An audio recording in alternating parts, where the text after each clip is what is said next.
It's coming. There we go. Hello, CFA Nation, Gabe, and my special guest, there we go, Asjad from Cricket Press 2.0. See, we got a whole bunch of people in the chat already. What's good, CFA fam? Super excited for this Boxing Day. Looks like a little bit of rain. And I was thinking to myself when Asjad texted me about it on Twitter and let me know that it was going to be delayed a little bit. I said, this is like my very first cricket match. You know what I'm saying? Delay, rain delay, rain delay. England versus the West Indies. So nothing new. I'm used to that. Funny enough, where it rains a lot, Asjad, on our recent trip, it had just rained the day before we got to Florida. Luckily, no rain in Florida the day Nick when I were there, so no rain delay. But what's going on with you, my man? I'm good. Welcome to CFA Nation for everyone joining. Thank you for having me as always. Gabe, hello, Han Solo. And I'm super excited. The toss just happened, by the way, as you may have noticed. And the Aussies have gone with the ball in hand, which is an interesting decision. Kind of glad about that. Obviously, overcast conditions. And your amazing trip, I really want to hear more about it. Because I've seen the vlogs. I've seen your breakdown on the pitch. I've seen Twitter. I've seen everything. So brilliant, man. Really excited about your entire trip. Really happy that you got a chance to kind of go and see the US win. Not just go and watch the USA, but see them beat a test playing nation at home. Amazing. Absolutely amazing. You know what's funny, man? As we're walking around and we're there, there's some excitement, brewing in the air. I don't feel like, outside of obviously the players, I don't feel like a lot of even the fans and even the people that were there necessarily expected it to happen. You know what I mean? And, me and Nick, that's probably our downfall, if anything. We are not, quote unquote, professional pundits or analysts. We were like the only people up there in the press area where we're like yelling, yo, go get my ball, hold that, because like we're fans. So we walked in with every expectation. I don't care who. Yeah, we're coming to play. Ireland, okay. England, don't care. West Indies, it could have been Australia in there, bro. It could have been Pakistan. It could have been India. We expecting our boys to show up. And then when that ominous start started, another guy we have been chatting it up with, right? 4 for 16 walks by us, right? He's like, not looking good, boys. And we're like, oh, it's all right. But they brought it back, bro, and it was so super cool. We were sitting with a gentleman, Dan Williams, who used to play cricket back in the day himself, also is an umpire, and I got a very different perspective on umpiring from him. But it was so cool, such a great experience, man. We were so happy. Unfortunately, due to COVID, and obviously 4 players had gone down before we even got there, we weren't really able to interview the players. They wanted to, keep it limited access. But hopefully soon we got something set up with Aaron Jones, vice captain, and he tested positive. Unfortunately, he's on the bench. Hopefully, guys, send him your well wishes. But it was such a great experience, so much fun, and especially since they won. Now and then, not just that they won, but the second match again, they were lost by 9 runs. That was the 18th over with that 3-wicket haul from Camphor and that horrible LBW that was called earlier on in the match, which shouldn't have happened against Singh. But that doesn't happen. And U.S. wins that series. And maybe people are going to say, you're way ahead of yourself. Go back, watch that game, and tell me if that wasn't a horrible LBW. And again, that was huge. You tell me Singh couldn't have accounted for 9 more runs? He had like 60-something in the first game. The guy was raking. That was a horrible call. And then, of course, I can't take anything away from Camphor, but that was a lot closer than people want to admit it was. And the reality is, now more than ever, I feel like, hey, we belong. Because it's the same Australia team, Ireland team that beat England a couple years ago. Like, a year and a half, 2 years ago? So I'm like, you know what? I feel good about it and the direction they're going in. Yeah, the thing is, again, I don't know as much about USA cricket, but they've been on a tear, right? They've been doing really well, and they kept that entire momentum through in that first game against Ireland. And the second one, as you said, if that wrongful decision didn't happen, if Camphor didn't take another 3-4 for somewhere, right? Then not Australia, the US. It's really weird to say the US in cricket, just saying, okay? So I know. America would have actually won the series 2-0. It's unfortunate that the first ODI has actually been called off due to the COVID thing. But 1-1 against Ireland, not too shabby. Like I'm quite impressed. And I don't know if I mentioned this to you. I was like, Yeah, Ireland's taking their full team. Ireland They isn't take the big taking boys. their B team or anything. Right. And to lose the first game and then almost lose the second one, and it was very close. I think Right. America definitely stepped up, and it was great to see. Great to see. Let's Yes. see, because they're going to be part of the 2022 T20 World Cup now as well, aren't they? So Right. there's that's going to be very interesting in its own. What if they qualify and then play teams like Australia, Pakistan, Right. India, New Zealand? Like, that's going to be amazing. So yeah, very excited about it. I'll And be yeah, honest with you, man. That's what I'm expecting, and I don't want to get too ahead of myself. But again, we beat a lot of the associate teams. That was 7 or 8 in a row. I can't remember which one it is.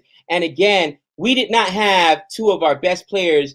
Aaron Jones and Taylor was also out, right? Stephen Taylor. So again, with some replacements, some young kids in there, they did a good job. Ali Khan looked great bowling in that first day. There's just so much. The future's bright for this team. With that being said, I want to transition to this Boxing Day test match here. Asjad, let me ask you a question, right? Because you live in England. Why is it that in Australia, Justin Langer is currently under pressure I mean, the guy just won a T20 World Cup, all right? The guy is always under pressure. Since I've started watching cricket, my introduction to the test, right, on Amazon Prime, the guy's always, but in England, you don't hear too much you hear a lot about Joe Root, but the English Silverwood. Silverwood. You don't hear too much about him, and I'm sorry, this has been poor selection by Silverwood. You're putting, in my opinion, Joe Root in a bad situation, and I'm thinking about the second test match, right? The one with the day night. He did the same thing he did with India. Went with no spinners, expecting I don't know what that under the lights. I guess the spin wasn't. And you know who took the wickets for England? It was Joe Root. Okay, it was spinners. So like, when is England media and I guess the Barmy Army and the fans gonna get on top of Silverwood and say, bro, get it together, because part of this debacle has to fall on his shoulders, bro. They've kind of done it, but in England, especially in cricket, you don't get that type of uproar. Like, the racism allegations and all that, the Yorkshire stuff, the county scene, right? Even that didn't take traction like it did, like after a year and a half of it being a thing, right? I personally, and I was speaking to the cricket connoisseur, I was speaking to Aaron about this, and he's like, if Australia absolutely hammer England 5-0 in this in the Ashes, and then before the West Indies tour starts, there could be a place where England are right. We're going to scrap Silverwood within the coaching or the selection of one of the two parts. All right. And if that happens, that might actually benefit England a lot, because it seems like, and again, I'm not saying Joe Root is a bad captain or he can't stand for it. Like, from what I heard and from what I've seen, Chris Silverwood does not have faith in the spinners that England has produced. Right? He hasn't backed any of the spinners that play for England. Doesn't matter how much I criticize Dom Bess or Jack Leach. If you stick with one of them for 2 straight years, let's see what happens. Because you need consistency in the side, right? What if every match, I'm pretty sure Jack Leach is like, right, I'm playing one game, I need to perform or else they kick me out. All right? That's the type of mindset, at least as a fan, that's what it looks like. Thankfully, in this third test, Jack Leach is back. Stuart Broad isn't playing. Chris Wokes isn't playing. England have a much better balanced attack. However, maybe this team should have played in the previous match rather than this match. But at least Mark Wood is there. At least Robinson is there. Anderson, Jack Leach. Johnny Bairstow is also playing. Yeah, right. And then who else is it in the opening? Yeah, Zach Crawley is back in the side as well. Yeah. Who again? I'm liking that they're taking certain decisions. However, if we look at Australia, right? Marcus Harris is still opening, but doesn't matter because they've won the previous 2 games. The only replacement is Scott Boland, who's debuting for Australia. He's basically, instead of Josh Hazlewood, you've got Scott Boland, who has been amazing at the MCG. I was looking at his stats in the Sheffield Shield over the past 3 years. He's taken 37 wickets at an average of 13 at the MCG. So he's very dangerous here, and I'm super excited to see how he goes. Are they going to open the bowl? They're going to bowl first, Australia. I think Australia, again, I've been saying this from the beginning. Australia's going to win the Ashes. but they're probably going to lead 3-0 by the end of the 29th of December. Just saying. Yeah, I mean, they could easily win or retain the Ashes today. Okay. 87 says, I've heard a lot of criticism of Silverwood and Root. Maybe it's just not as loud, because if you go to like AussieCrick.com, bro, they always blasted JL. Always. Even when they win, they blast them. So I guess it's just a different mentality. Like you mentioned, it's not as loud in England. With that being said, right? Talking about the replacements, Nick and I spoke about this last time. Go back and check, guys. This is what we said. Hey, just throw Bairstow in there, because you know he's going to go ahead and he's either going to get a duck or he's going to give you 30, 40 runs, but he can't be worse than what's already out there. And Zach Crawley, it's him or Sibley. I'm going to go with Crawley, the younger dude. And although Crawley has been bad this year, I see Hans says he's averaged 11 this year. He hasn't played a lot this year. All right. He's only played 15 test matches total, and he hasn't played a lot this year. With that being said, understand, and as I mentioned earlier in my minute short, Zach Crawley has been dismissed for a death 3 times in his career. 3. This is the guy that when he debuted, went out, I think, for 1, and then in that same year when he debuted, he had 2 centuries. But then again, when we talk about Zach Crawley, 3 times in his entire career, 15 test matches, has he ever been dismissed on a duck? Literally, I'm sorry, I'm not attacking Rory Burns, but he did dismiss 6 times this year on a duck. Are you kidding me? As an opener, your job is to face that new ball and not put your team in that position. So I think that, I'm sorry, Rory Burns, this is it for him. You know what I'm saying? England's got to move on for him. Talking about Jack Leach, I don't think Jack Leach is great. I really don't. But I think Jack Leach is better than Don Best. And you need a spinner, okay? You cannot do what you did last time, okay, in the second test match, which you did against India in the day test match, and walk in with no spinners. That makes no sense, all right? And I was listening to something very impressive. I think Jared Kimber was talking about how Nathan Lyon, they call him the GOAT, this, and that. But Nathan Lyon is a spinner who succeeds, in spite of bowling in a place where there's not a lot of, it's not a spin-friendly condition, because they let him bowl. He's bowled 600 more innings than anyone, okay? He bowls. That's the only way to get better, is by bowling. So you back Leach or Don Best, whoever, and if he goes out there and gets pumped, he goes out there and gets pumped. But you got to have a spinner. You cannot go back and forth and a guy, looking over his shoulder every time he gets pumped for 100. I'm going to get dropped off the team. You got to choose one. And I think this goes back to Silverwood. What was he thinking? Like, okay, fine, he got pumped. You got to throw him back out there because you didn't bring Don Best. All right. Once you drop down Best and went with Jack Leach, that means you figured this is the guy, this is our guy. The only way for him to get better is to allow him to bowl outside of spin-friendly conditions, outside of the subcontinent. Allow him to get beat up at home in England. Allow him to get beat up in Australia and on these flat pitches. And eventually he'll become, don't let me blaspheme here, he won't become a Nathan Lyon, but he can, through continuous work and repetition, at least be their frontline spinner like a Moeen Ali was. I completely agree with you. And this is the thing. If you look at Nathan Lyon's early career, he did not have the greatest average. He did not take loads of wickets when he burst onto the scene. Again, people can correct me in the chat, but from what I remember, his average wasn't as good as someone like Jack Leach. Jack Leach averages like 29 or 30 at the moment in Test cricket, somewhere around there, right. Which is not that bad. It's just that bad because you compare him to everyone else. Second point, Nathan Lyon developed his skill over the past 10 years. He gets a lot of overspin, which means he gets that dip. And when he gets that dip, he deceives the batsman. For that reason, you can definitely say Nathan Lyon, as you mentioned, GOAT, etc., right? He is one of the best spinners that I've seen over the past 10, 15 years, be it off spinner, leg spinner, one of the best, especially in Test cricket, right? So he has developed those skills over the course of the last 5, 10, however many years.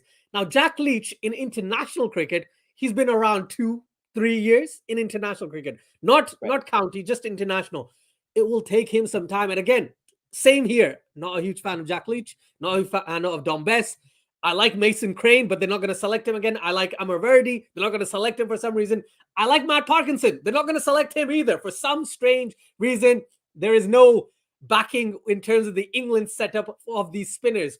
And unfortunately, for that reason, they're sticking with the 2 that they know. And they're not performing, and they're like, oh, let's just go with all pace attack. And they made the same mistake in India, as you mentioned. They made the same mistake in the previous game. The mindset of pink ball, day, night, pace bowlers is wrong.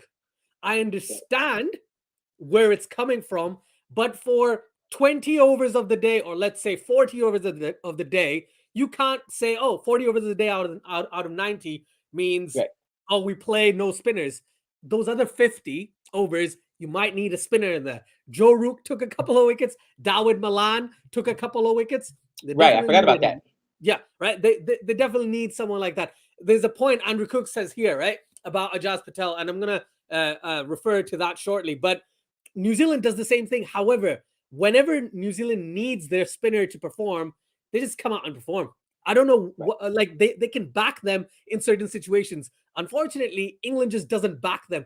They should have stuck with Jack Leach throughout the entirety of this Ashes. That's what they should have done, right? If they're not going to play any other spinner, again, I'm supporting Australia, and I'm like, I expected. But you see the flaws. Yeah, Yeah. you see the flaws on the English side. How can you not say anything about it? Exactly. Yeah.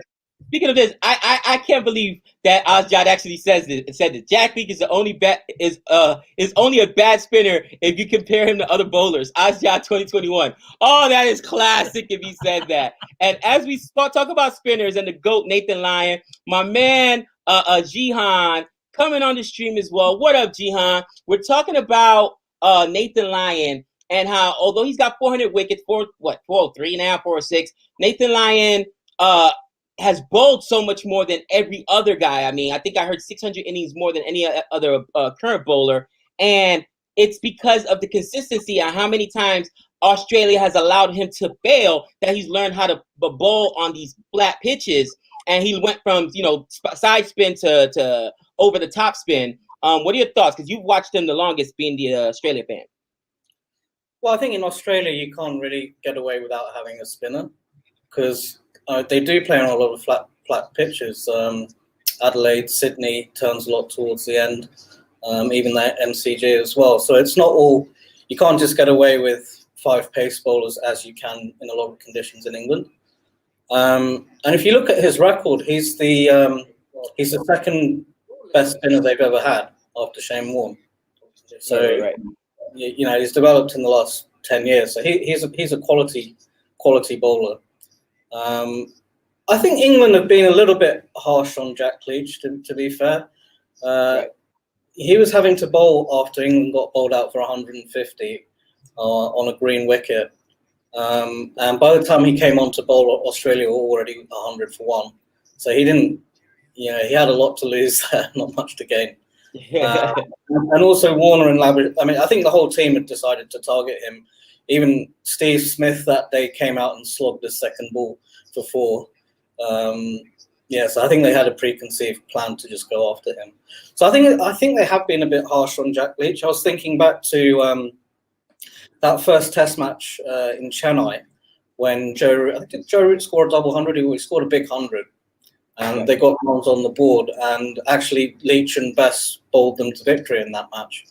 And also the last match of the 2019 Ashes, which England had to win to square the series. Tim Payne won the toss and bowled first for some stupid reason.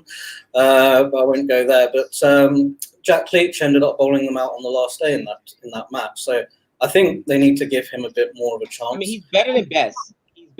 And he needs to be back. Bottom line, let him fail. He's going to go out there. But if you're England, you cannot think if you're Silverwood, you cannot think short-sighted. You can't think this match or this Test match or this series. You got to think long-term. And to your point, you can't go into the subcontinent without a spinner. You can't go into Australia. You can't go into many places without a spinner. So develop them. Here's a question, fellas, and I just. It befuddles me when I'm thinking about it. I'm watching this team right now, and maybe it's different. I was thinking, and Ajay kind of mentioned it because he said, well, the overcast. England won at the MCG. MCG is known for those huge, massive scores, right? Like 400 is like first innings, and if that's a par score, right, people are going to put up, 800 in that first inning. So if you win the toss, don't you want to put up a big score first? Is that not, or is it does the overcast because of the rain completely change that equation? I was kind of a little bit surprised that Australia bowled first. That's not generally what they would do. They generally tend to bat first in most conditions. Mark Taylor, ex-captain, used to say, when you win the toss, 99% of the time you bat, and the other 1% you think about bowling, but then you bat. So generally they do tend to bat first. But I think going into today, it's apparently quite cold in Melbourne, quite cold, overcast. They've left a fair bit of grass on the pitch, so I think they feel that it could be a bowling day. They interviewed Steve Smith about 10 minutes ago, and he was saying it feels like Boxing Day 2010, when Australia got bowled out for 98 on day one, and England went on to win the match. So, yeah, it's not a bad decision, but I'm a bit surprised. I thought they would have batted first and tried to get through that first tricky hour, but maybe they feel that they can put England's batting under pressure because let's face it, they've been terrible. I think any bowling lineup can put England's batting lineup under. I'm kidding. But seriously speaking, it's Pat Cummins, right? He's taking an aggressive approach, and I think he's a bowling captain as well. That's the other thing. Yeah, right. On top of that, you want to see how Scott Boland does on the first day in conditions that will favor the pace bowlers. So I would say it's the right decision, in my opinion, but we'll only find out during the test match if it was a good decision or a bad decision. But I'm glad to see that it wasn't, the standard 99% or 100% decision that if you win the toss, you bat first. I think in this particular occasion, situations are, it's cold, it's rained, it's a slightly grassy pitch. I would bowl first. Yeah. Let me ask you guys another question. How many times does Marcus Harris have to fail before they bring in Usman? And I mean, this is just, and I get it. If it's not broke, don't fix it, right? Australia right now is whitewashing England, but it's still glaring that Marcus Harris hasn't done or taken this opportunity that they've given him and ran away with it. So how many more opportunities is Marcus Harris going to get? It's driving me crazy. It really, really is. Do you think the rest of the series? No, whole action. This match. I called it before the series that Harris was going to fail in the first two test matches and Khawaja would replace him. I got one part of that right. So he has failed in the first two test matches, but Khawaja hasn't replaced him. I think apparently he's batting well in the nets, but I don't really give a lot of importance to that. But the MCG is his home ground. He does play for Victoria. Let me stop you right there. You're talking about batting very well in the nets, and I don't give a lot of importance to that. So I got to Florida, and I'm an early bird, bro. I wake up early. It doesn't matter. I don't get a lot of sleep. I went to the cricket field. So they let me in early. Of course, we had the press passes, and I'm walking around watching batting practice or whatnot in the cages.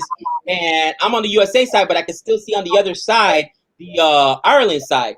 And bro, every time Sterling hit the ball, you can hear it from our side. And I'm like my face was like, oh gosh, this guy's a monster. And he's a thicker dude, but you can see his forearms like he's yoked.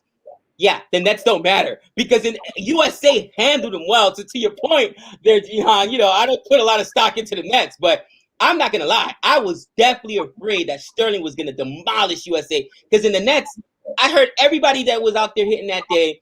And the one guy that you could it made a different sound off the bat was Sterling, like boom, boom, boom, and he didn't miss a ball. And in the game, they just ate him up. I can't explain it. I can't explain it. But Sterling's a hard-hitting player, isn't he? Yeah. So just going back to Marcus Harris, I think the reason they've given him another chance is the MCG is his home ground.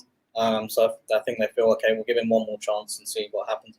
I think if he does fail in this test match, I don't think there's any other choice they have but to replace him with Khawaja in the next test match because they don't have any other specialist openers. I mean, Joe Burns hasn't exactly scored a lot of runs this season. Oh, Joe Burns is terrible. Joe Burns has been terrible. I will take Marcus Harris over Joe Burns. Don't let me see Joe Burns back in here. I remember when it was England and Australia, the Burns brothers, Nick and I called them, they were both terrible. Like, are you kidding me? What's with the last name? Burns is just cursed in cricket.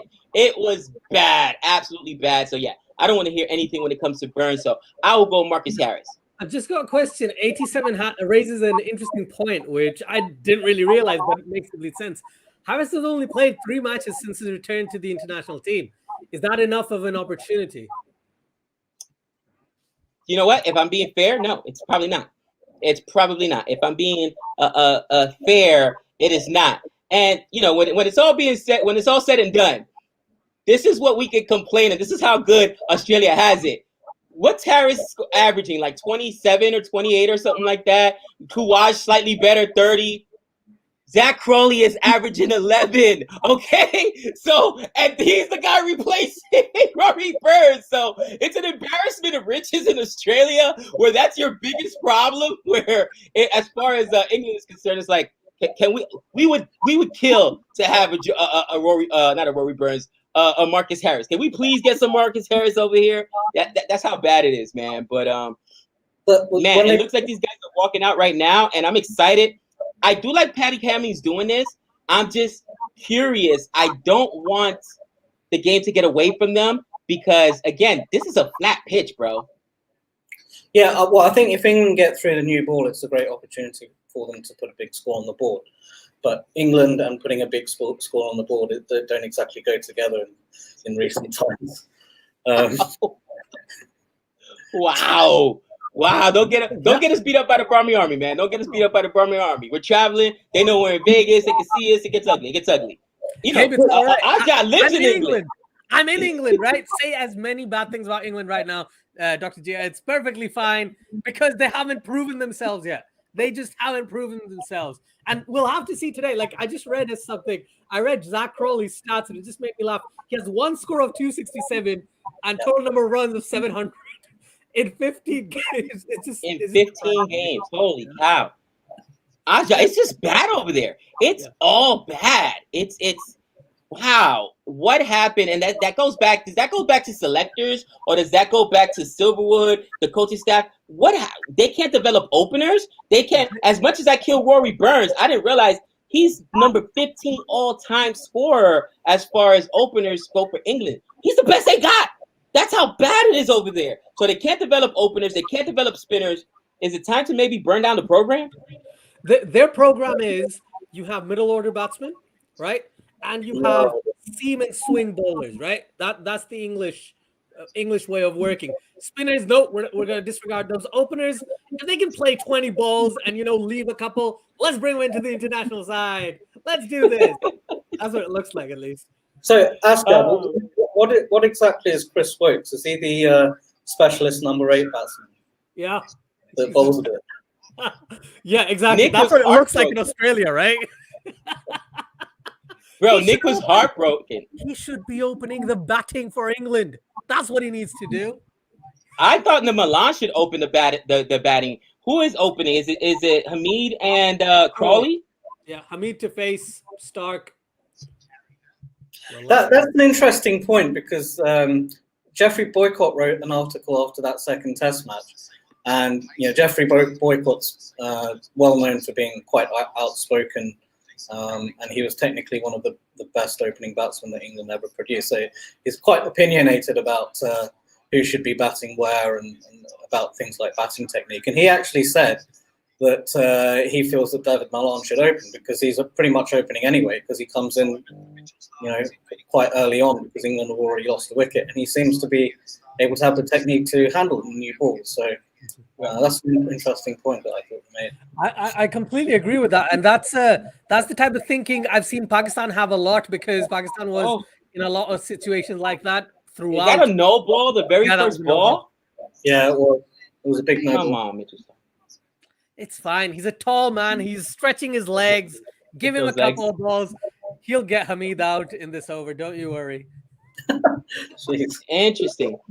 So far, Hamid has left 2 balls there, and it looks like he's able to read the pitch a little bit better than. And that's when I knew, by the way, it was over for Rory Burns because immediately after the Gabe debacle, all of a sudden he's not facing a new ball, and you let Hamid face a new ball. You're just saying, okay, that guy's lost all confidence. The team's lost confidence in him. So I expected this switch to come.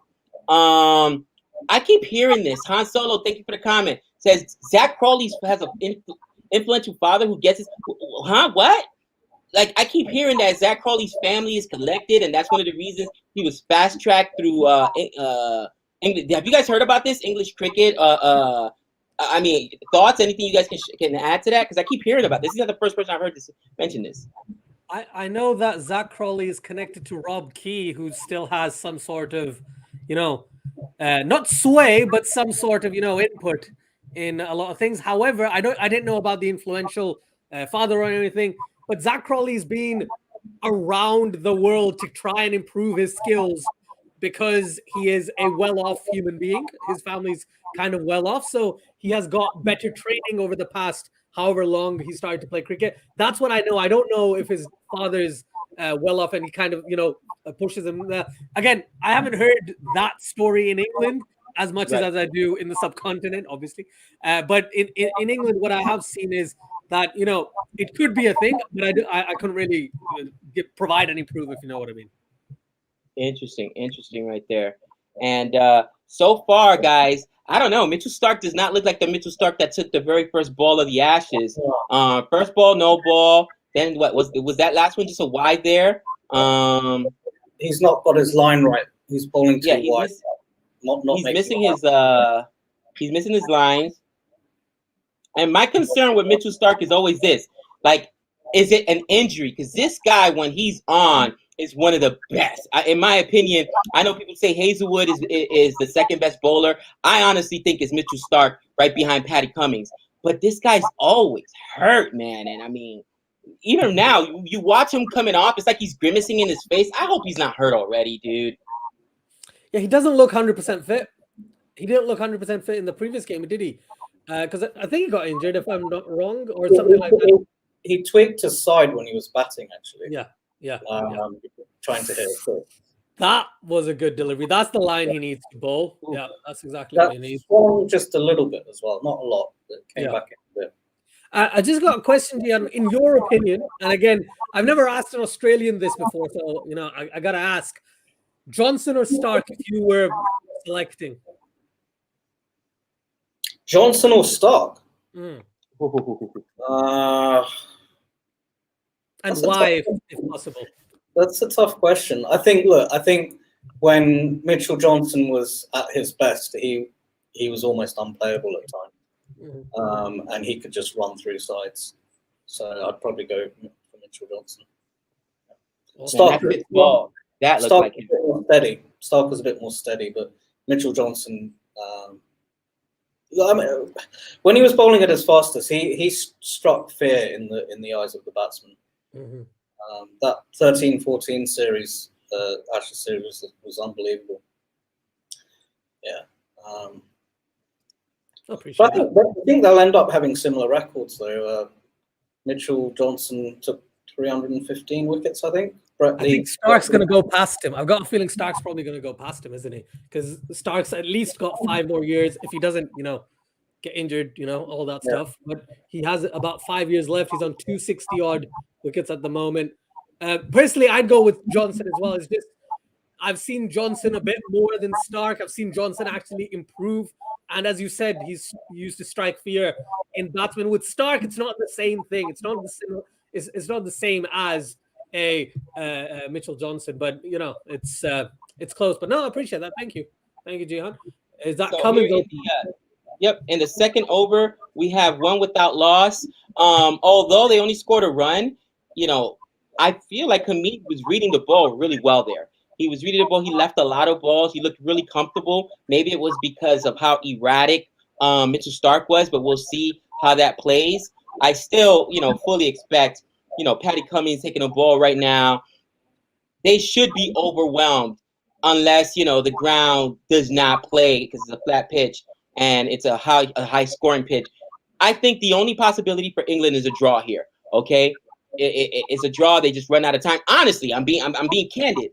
And for them to win again, that's another thing that bothers me. What is it with this resting Stuart Broad and Jimmy Anderson and not playing your 2 biggest guns at the same time? Like, English management drives me crazy. In this instance, I understand why, because they're doing the same role. They're doing the same thing in terms of the way they're bowling. They're similar speeds, right? Broad, the only thing that Broad has maybe right now is the fact that he has got a really good record against David Warner, right? And that's about it. I would go in Australia. they needed Mark Wood to play pretty much every game, right? Right. He is the only one who can genuinely ball above 90 mile an hour, right? And you need pace in Australia. Right. You can't like there's two things in Australia that I know of. You need pace and you need spinners on the bowling department. And England in the previous game went with basically none of those. No wonder they lost. In this, at least they've got Mark Wood, at least they've got Jack Leach. They've got to see how that works. But so far, from my understanding, I think this is the best selected side from an England perspective this entire tour. But we'll have to see. Maybe Crawley and Bairstow both get ducks. Wait, hey, Crawley scored 3 runs. Maybe he won't get a duck. Maybe we won't get a duck. Yeah. He just scored right there. Got 3 runs. I thought it was going to be a boundary, but it was nicely ran after. I don't know who ran it down. My apologies, but Crawley already doing better than Burns' first inning. Oh, good ball there by Patty Cummings. Good ball there by Patty Cummings. Right in the family jewels. I was gonna say the unmentionables, but that's pretty good too. Yeah, the unmentionables. That's classic. That's classic, man. Oh, that looks painful. One thing I wanted to say about your comment earlier, Jehan, about Jeffrey Boycott. I agree. Darwin Milan is pretty much opening, right? Whenever he plays for England, he's pretty much opening. So it's not a bad shout. And he looks like a compact player as well. Yes, he could nick off, but anyone can nick off, right? But he's usually coming in. Maybe they can play someone else. Maybe they play another bowler. Maybe they can do something else in those situations. But England's biggest weakness right now has been their batting, right? They aren't able to score runs in excess of 350, 400, which is what you need. Right. So, yes. Oh, that's a beauty. Oh, wow. Beauty from Paddy Cummins. The best a man could be.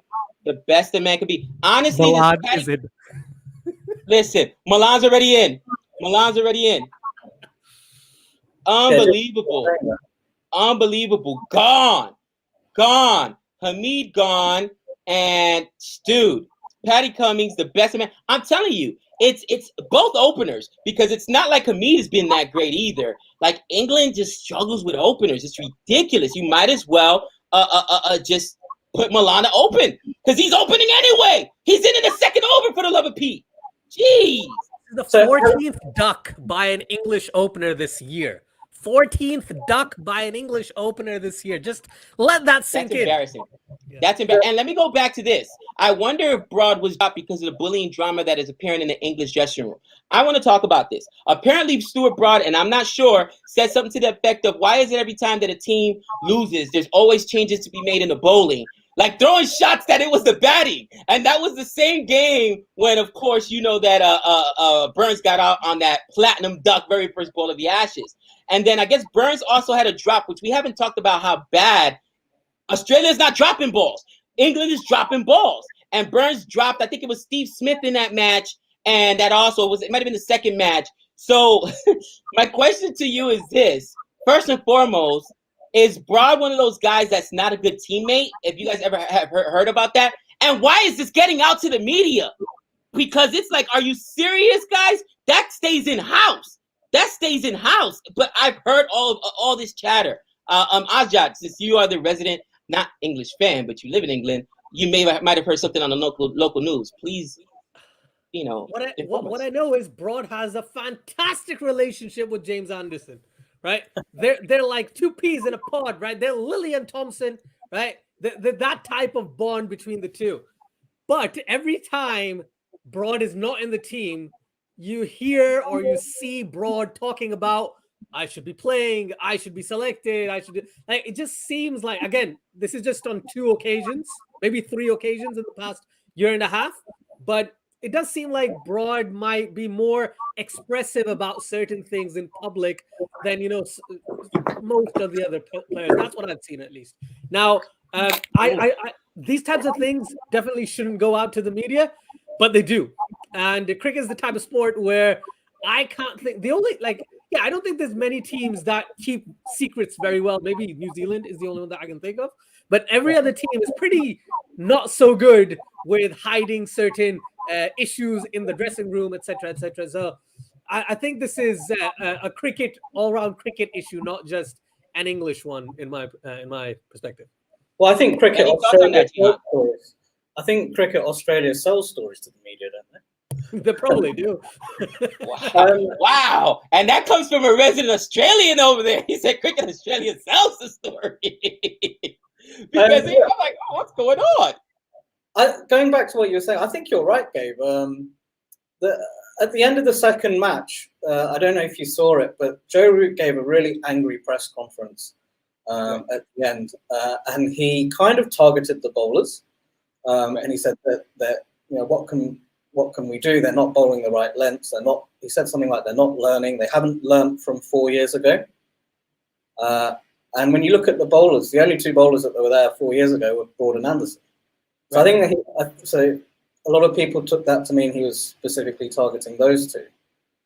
And then Broad has gone to the media and said, "Well, I think we did bowl the right length." So there's obviously a bit of conflict there between Root and Broad and Anderson. And Broad and Anderson are two guys, I think, particularly Broad, they have very strong personalities.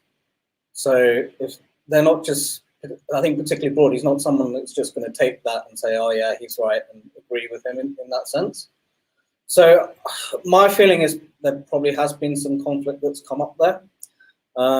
When you look at Broad and Anderson's records away from home, they are definitely poorer away from home.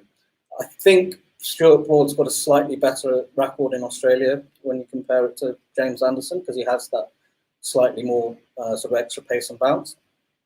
But it's still not great, but it is better than Anderson's, which is why I was surprised that they didn't pick Broad in this Test match and they've gone for Anderson instead. But I have a feeling that might be a bit of a political decision.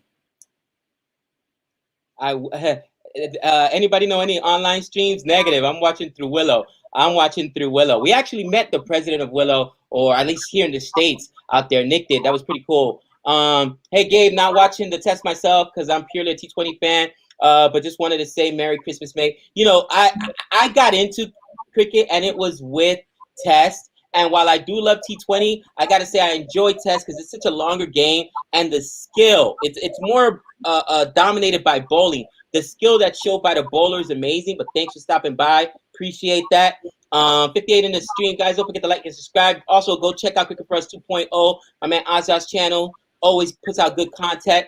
A very knowledgeable stream. A lot of what I've learned and Nick have learned has been through Asjad, and he's helped us a lot with our cricket knowledge. For instance, the difference between spinning over the top and side spin, which I didn't realize that it would make such a big difference. But I guess that's one of the big reasons why Joe Lyon has survived, because he's used that top spin as opposed to side spinners who get destroyed here in Australia. But the score. 4-1, guys. Zach Crowley's still in there, but again, when it's not Crowley, it's what's his boy's name? Hamid gone now. You can't have your opening partners. You cannot have it broken up, guys.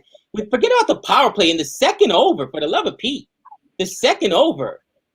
Look, so far, I don't know if you agree with me, Asjad, but I don't think the ball's done too much. It doesn't look like it's swung a lot. Starc is only angling it away because he can't seem to swing it back into the right-hander. Yeah, agree with you. And it doesn't seem to be a huge amount of prestigious seam movement either. Yeah, it's just it's not. I will say though, to their word, Australia did not lie. The pitch looks a lot greener. It definitely looks like it's not a typical flat MCG pitch where you're going to score 600 plus on. But we'll see what happens with the overcast. And again, England is not taking advantage of it, man. You know what? There's a very, very high chance that England get bowled out today and Australia scores 600, right? I'm just saying. That would be brutal.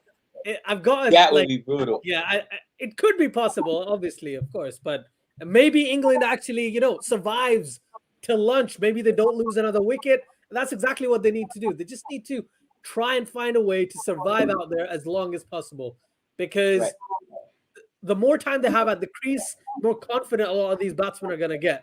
Someone like Zach Crowley, dude's playing his first Ashes match, right? unless I'm forget. I think it's his first Ashes game. Again, Yeah. I might be wrong. Yeah, right. You got Darwin Milan, who is probably, apart from Joe Root, the only other English batsman who's looked very good batting, right? And plus, he's playing unlike Chris Vokes, who hasn't been selected as the batting all rounder or an opening batsman potentially in the future. But definitely, I think England just needs to survive. Australia is bowling a lot better now. Apart from that first over from Starc, someone mentioned earlier that maybe it was a ploy, wide ball, wide ball, wide ball, and then ball one closer to the stumps. But it's not swinging. It's not doing as much as they probably expected. For that reason, you're seeing Starc using the left arm angle rather than the one that comes into the right-hander. And Zach Crawley almost fell for it in the previous over, trying to drive one through the covers. And even now, Pat Cummins isn't the biggest swinger of the ball, right? He might start changing his tactics. He might go cross seam early on, because that's what I've seen Pat Cummins do quite often. And then obviously they've got Scott Boland debuting, who has a very good record at the MCG as well. So Australia are looking pretty set to have a good time of it this Boxing Day. Look, it looks like there's a fair bit of pace and carry in the wicket as well, which is good. You don't want to be playing on a flat pancake. They talk about the extra pace and bounce in the Australian pitches, and the Gabba was definitely that. That was your typical Gabba wicket. You had guys like Ben Stokes getting caught at gully off the shoulder of the bat. I mean, that's your typical dismissal at the Gabba with that extra pace and bounce. But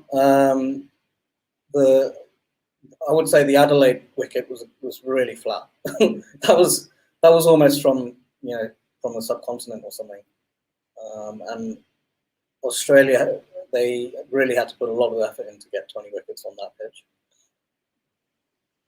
I like this question by Let's Invest. Will Bairstow exceed his test average in Australia of 27.3? Bairstow averages right around 30, but here's the funny thing. Bairstow will give you 70, and then he'll give you a duck. We'll give you, 55, and then we'll give you 10. He is such a, hit or miss player, which is why he's not good to be an opening batsman, right? But he can put up runs in bunches. Yeah, he's very hit or miss, isn't he, Bairstow? He'll either get a duck or a 70. You're right. I didn't expect Ali Pope to get replaced because he's the youth, right? He is the youth movement. He is the beautiful ball there. He's the youth movement. He's the future. People think he's going to be a superstar. But I could have seen them put Bairstow in the opening partnership and not bring back Crawley, who's averaging 11. But to replace both Crawley and Pope, it's just, you could see England is desperate, guys. I don't think Bairstow is ever going to open in Test cricket. It just seems kind of a surprise if he did. I think Crawley is someone they want to target as their opener moving forward. Same with Hamid. Again, I like Sibley, but Sibley's nowhere to be found right now. Okay, so I'd rather not talk about that. I think Crawley was the right option in this situation because Rory Burns wasn't going to hang about, was he? Hamid's not going to get dropped so quickly after coming back into the side either. In terms of Ollie Pope, very talented, but the dude has struggled. Not just here, he's struggled in international cricket. Did he have one good innings in the first test, if I'm not wrong? I think he had one innings of like 30, yes. 40 or something, right? Again, he didn't look the best as he does when he plays in England at number 5 or 6, comes out, bashes it. He averages above 60 in first class cricket over the past few years. So it's shocking to see, or about somewhere above 60, right? And it's shocking to see what he's like, the jump in quality of someone like Ollie Pope. So hopefully, when he comes back to the English side, it would really be under a situation where he can make as many runs as possible and be that stability that they genuinely require. Does he play his first class cricket at the Oval? He's a Surrey player, isn't he? I think he is. I think you're right. Yeah. But I'll have to check.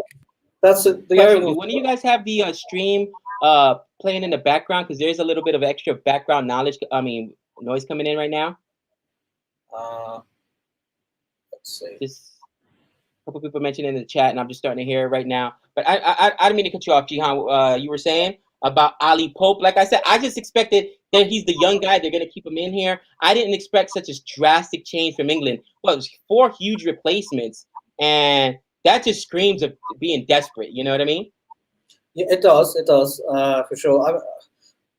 The thing I'd say about Ollie Pope is he actually looked quite good in that first innings in Brisbane, and then he got out to Cameron Green long hop. Somehow managed to top edge it down to fine leg. And then since then, he's just found ways of getting out. He's really panicked against Nathan Lyon as soon as he's come in, which is a little bit strange. But yeah, I think he was kind of mentally gone and he was just finding ways of getting out. But I think he will end up being a good player. It's just at the moment he's just not in the right headspace. And guys, this is why I say go to Cricket for Us 2.0. Go to Cricket for Us 2.0 and check out Asjad's stream. Check out Asjad's content because he called it. He said, "Nah, under the overcast conditions, it's going to be tough to bat." England has managed a total of 4 runs in almost 5 overs, guys. They're under a run. Their run rate's under 1 right now. They are having such trouble, and maybe they're just being very cautious because they've already lost the wicket. But man, I mean, you gotta score. You gotta. Milan seen 7 balls, haven't done anything. Crawley 3 on 11, a 27 strike rate. Wow, how many overs are you just trying to wait out the new balls? You think that's what they're trying to do there, Asjad? Yeah. I've got a feeling that they're just trying to survive. That's all they're trying to do. And if everything goes to England's point of view, then 20 overs, 30 overs, however many, probably 30 overs in this session, they just need to not lose any more wickets. Gabe, even if they score 20 runs, if they don't lose an extra wicket, I would say that's fine from an England perspective. They just need to bat long in this match. Or Australia, after session 1 in Adelaide, they were like 60 or 70 for 1. They scored pretty slowly on that first day. You know what? I forgot about that. Yeah, you're right. But that ball that Haseeb Hameed got out to, do you think he could have left that? He should have left that. Yeah. I just feel like with him, he just sort of props on the front foot and kind of hopes the ball hits the bat, kind of thing. Do you see what I mean? He just looks uncomfortable. There was something that, Rory Burns doesn't know where his off stump is, but Hameed just doesn't know when to leave the ball. It's like he's good at leaving sometimes, but like he's just not in the right mind space where he's like, oh, I'm going to play this one, when he genuinely doesn't. I think this particular one, though, he didn't need to play it. He just standing so far back, it just moved a bit more. But yeah, he does plonk his foot and then just doesn't really do much. It looks like me, and I'm a professional tail ender. Just saying. I've never heard that. I'm a professional tail ender. And there goes some more runs being scored. Hey, Jehan, do you got a pair of headphones? Because I think it might be coming from your feed. Every time Asjad says something, it echoes a little bit. Appreciate it, brother. Let's see. I'll just put him on mute there for a second. Asjad, let me ask you a question. And this is going to be so novice of me right now. Why don't more people play off the back foot? Because a lot of the guys that struggle tend to play off the front foot. And having recently watched the Sachin movie, right? Sachin regularly played off that back foot. Why don't more players play that way? Is it just such a hard skill to have? Does the ball get on you too quickly? No, I think it'll be the other way around. If the ball comes on to you more quickly, it's because if you're on the front foot. With the back foot, this is what I've noticed, right? Is that back foot is probably easier to play than the front foot. However, if you're playing on the back foot and the ball's too full, you don't get into the line of the delivery. It's a lot harder to kind of adjust. If you're on the front foot, it's a lot easier and you can get closer to the ball. The closer you get to the ball, the more likely you are to be able to hit the ball, if that makes sense. So for that reason, you do need to kind of adjust between front foot and back foot. Now, you can't choose one or the other. I don't know if you've noticed this, but against spin, Joe Root usually stays in the back, plays on the back foot. It does work for him.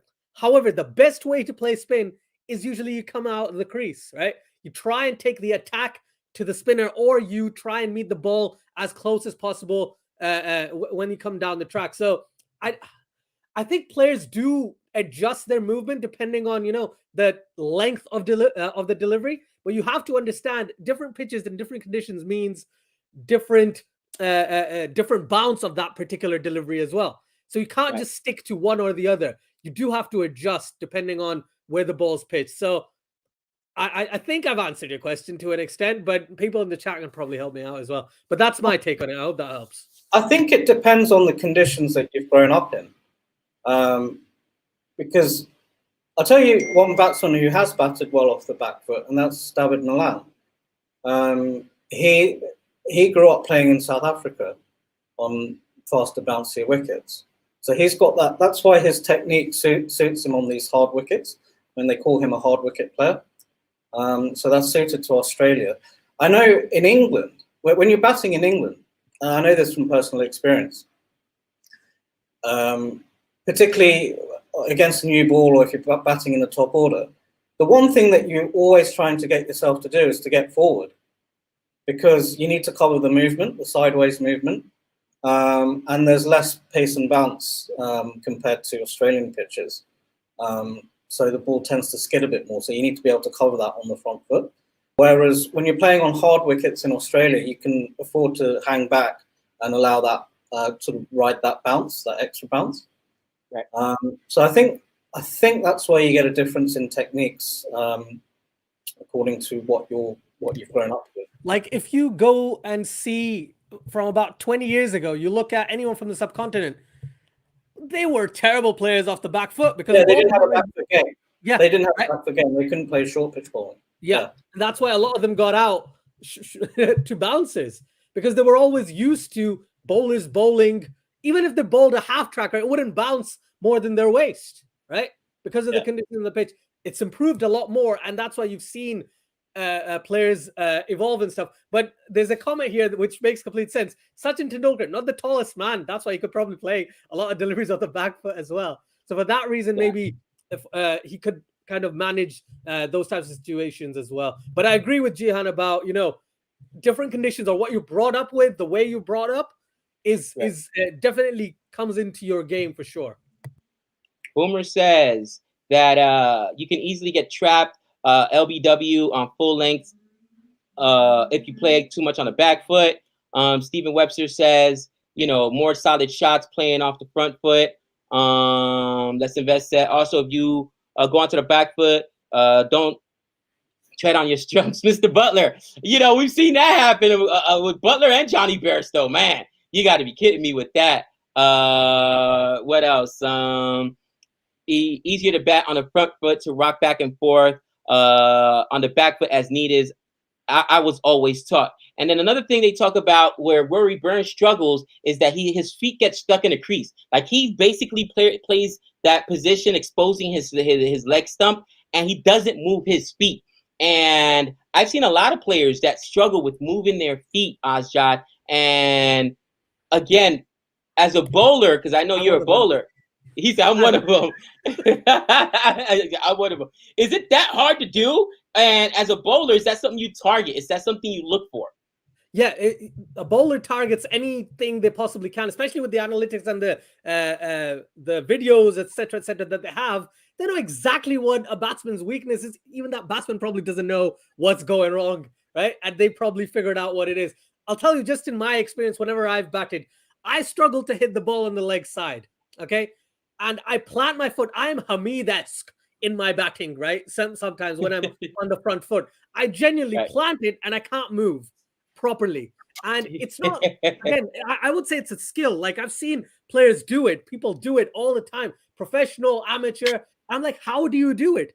So you just have to adjust what works for you, honestly. So it just depends. It is, and again, there's a really good comment by 87. Back foot players don't play 100% on the back foot. They have to adjust for the length of the delivery. And then they basically play hand-eye rather than kind of getting to the pitch of the ball. So, yeah, it's not an easy thing. Batsmen will probably say it's easy as anything. But as a bowler who's trying to improve his batting, it's not something that's easily adjustable. Like front foot is easy. But when you have to adjust between the two, it does get a bit harder. But in terms of, subcontinent players always being taught, press on the front foot and then go back if you need to, or move a bit forward and try and play on the front foot even further. But yeah, that's just my 2 cents on that. I think that's the same for players brought up in England as well. They're taught to press forward as much as possible, and if it's short, go back. I don't know, Asjad, have you ever seen? Did you ever get to watch Steve Waugh batting? Yes. Yeah. So he's someone that really used to hang back on the back foot. Even if the ball was full, he would play a drive hanging back on the back foot. And that technique worked for him in England as well. Yeah. Because the slower pitches, he used to just hang back and then hit the ball through the covers. Mm-hmm. Merry Christmas to you, Don Antonio. Merry Christmas to you. Jehan Asjad, Don Antonio says, what's going on? Back in the chat here. We got what do you think about Ali Robinson bowling spin? Again, maybe that's a man, England's spin situation is it's so bad right now. They've got to figure something out. And I've heard Parkinson, some other names that should be there. I am not versed enough in domestic cricket at home, so I'm not sure who else England has. But we know Don Best is in the answer. So it's either Jack Leach or they've got to go to somebody else. Back foot on bouncy pitch in Perth. Forward here in Melbourne. So you want to play off the front foot here in Melbourne. That's what Steve Waterstone says. Thank you, Steve. 87. Back foot players do not always play 100%. I think you read that one already, Asjad. They have to adjust to the length of the delivery.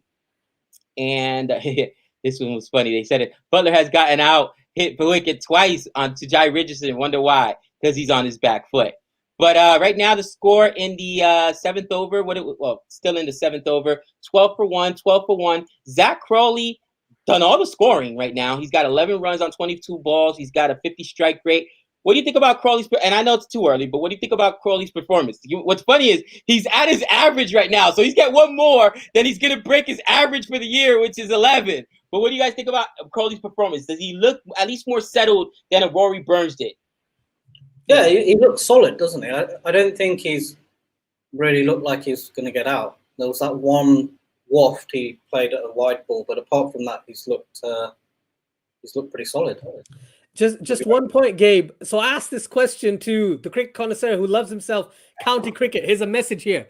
Amir Verdi, Jack Carson, Mason Crane, Dan Moriarty, Danny Briggs, Callum Parkinson, Liam Patterson-White, and Matt Parkinson, who have been disregarded completely by the English management. Again, some of them are young players, young up-and-coming players, but they've been pretty darn good in the domestic setup and definitely should be considered in some sort of way for England. If not now, then sooner rather than later, because if Jack Leach doesn't work out, again, I would say they play Leach for a year. Play him for a year from now till next September. Right. Just play him. And if he flops, it doesn't seem like they have faith in their spinners, right? But even the batsman-wise, right? Zach Crawley, he had a pretty bad run, and then they dropped him. Fair enough. But with bowlers, they do it at a whim. On a whim, sorry. And they're just like, oh, 2 bad games, you're out of here, right? Or we're giving you some rest. And he's like, I bowled 5 overs. Why are you giving me some rest? I bowled 5 overs.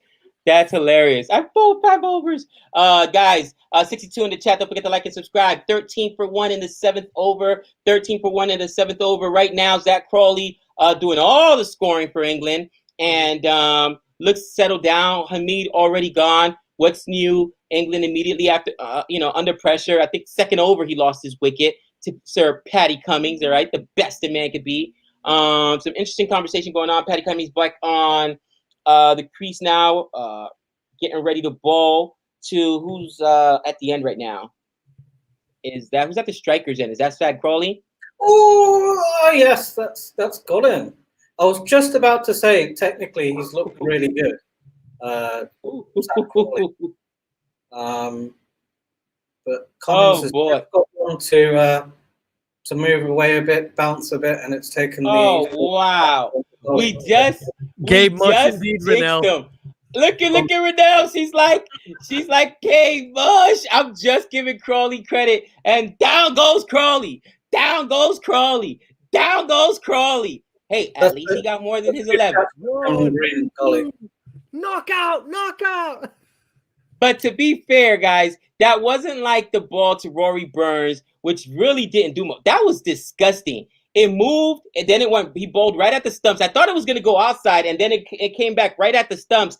and he went to block it, and it just got edged. You know what I mean? That was a great ball by Patty Cummings. It was a great ball, yeah. It was a good ball. If you Crawley get out and on the Cruz delivery, like, but at least he scored more than 11 game. That's what you were counting on. He's got 12. He got 12. And if you get out on a ball like that, I don't feel as bad about Zach Crawley because that was a really good ball. Well, this is the thing, right? Even when the England batsmen come in and look good, they get a good ball from one of the Australian bowlers and get out. So I know the England bowlers aren't able to produce those sort of balls. Yeah, for sure. That's also been a big mush wicket. I was waiting for Han. I was waiting specifically for you, Han. Like, oh, there you go. Open your mouth and you just jinx Crawley. He did beat his average, just saying. By 1 run, but he raised his average. Look at Peter. Thanks, Gabe. But he was looking good. I was commentating. I was giving him credit. He was looking good. Oh, here we go.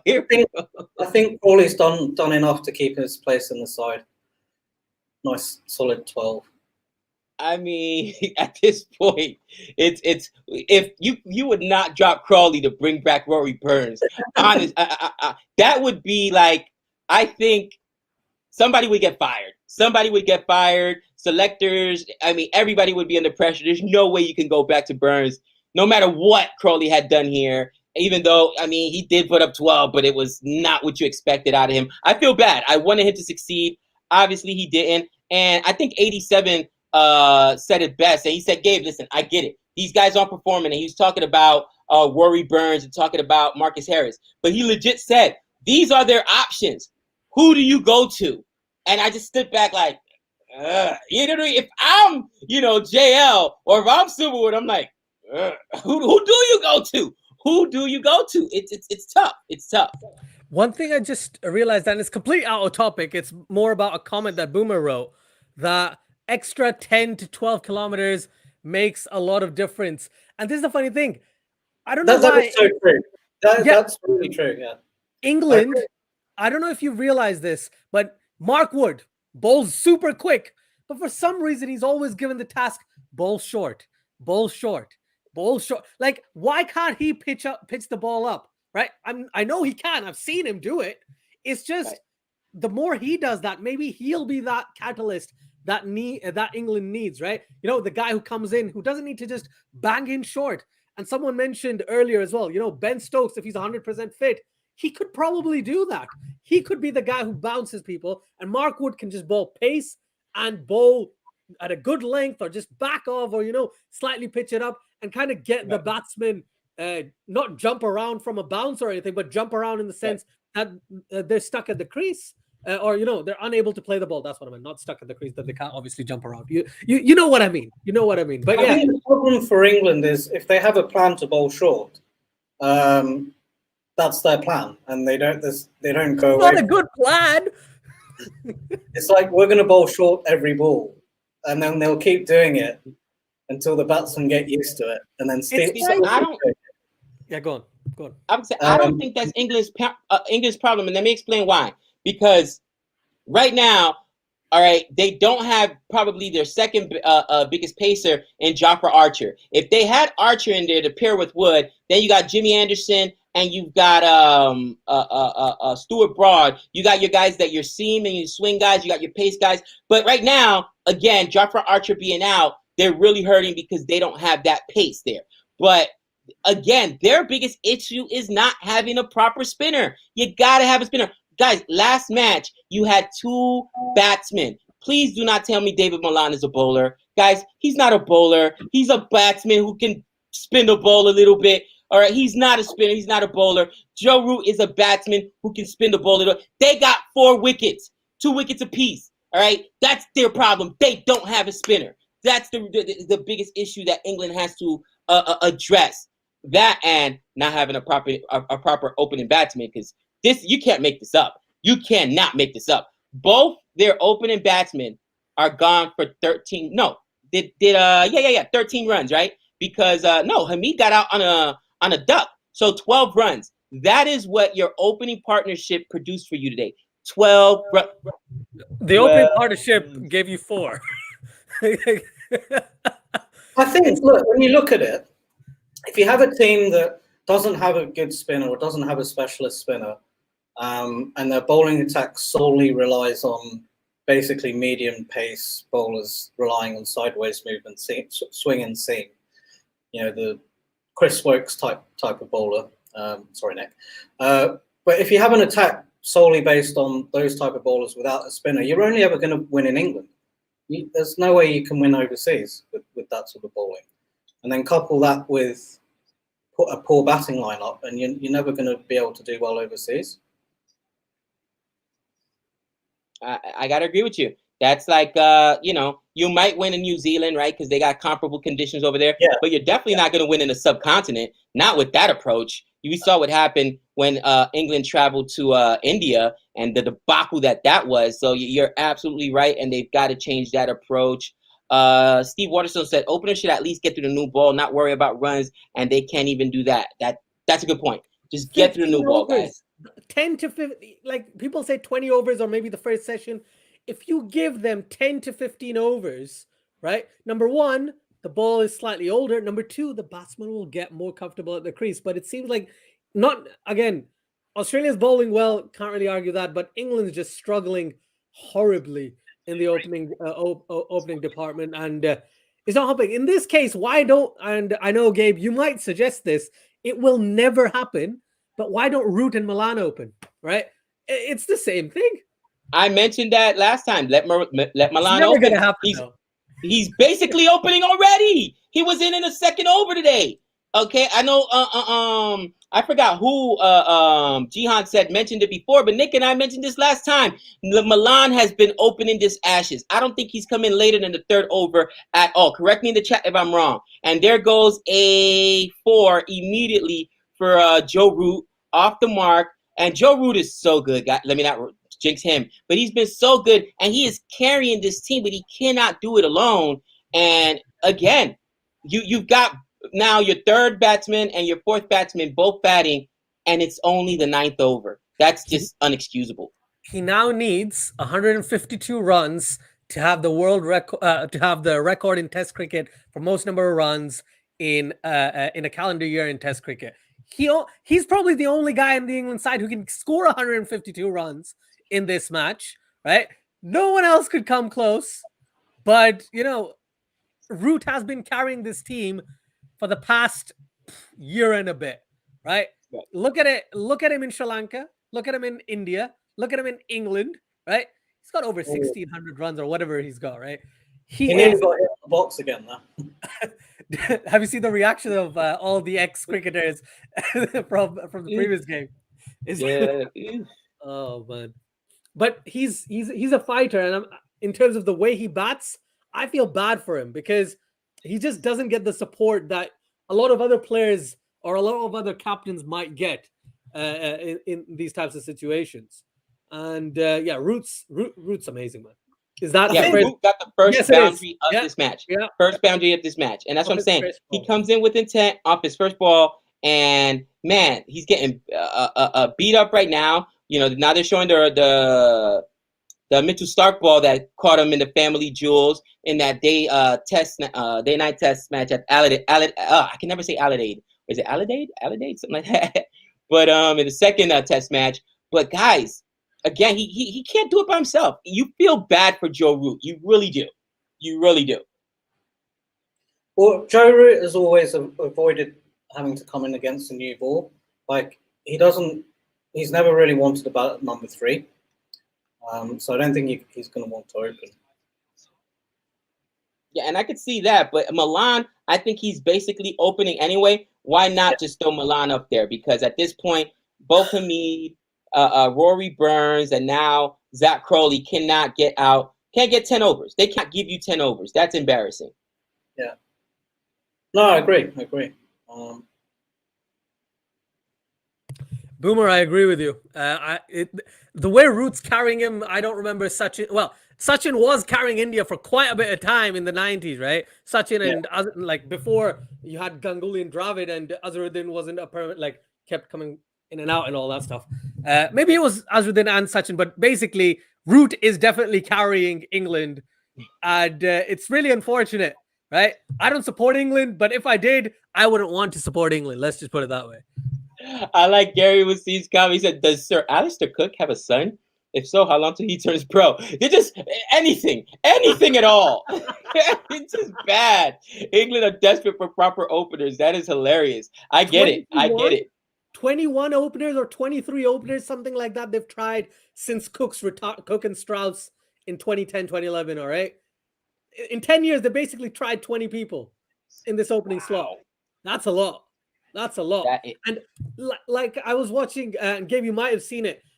Sky Sports Cricket do like these vodcasts with Michael Atherton and Nasser Hussain, and the way they talk about it, they're literally talking about the same things you are, and they're like, why doesn't England fix it? But they try not to talk about management, obviously, right? They don't go down that route. But in terms of the way they play, they're like, Root's great, Milan's doing okay, right? Robinson is doing all right. But the thing is, their batting isn't stepping up, and they need a genuine spinner who keeps performing over and over again. And England's just out of sorts. Who knows? Maybe England does survive the day, right? Maybe they survive the day. I will be really happy. I think it'll be a competitive game in that case. And then absolutely. You want a competitive Ashes. And I would think that for them to survive, you need this partnership right here to get established and to give you at least, forget about 100 partnership. They need to give you 2 sessions minimum. They've got to get through the second session, and we'll see what happens there. This team is like the West Indies team that Brian Lara had. No one else except Root is no Brian Lara. That is, Brian Lara himself, unfortunately, did not get a lot of help. Yeah, the thing is, they kind of got Shivnarine Chanderpaul kind of in there, right? When Brian Lara was the only guy they had Chanderpaul do a bits, right? Their bowling was still pretty good all around the world. But yeah, I completely understand that, Twin Sons, and I do agree with you. Root is no Lara. He would. Definitely would.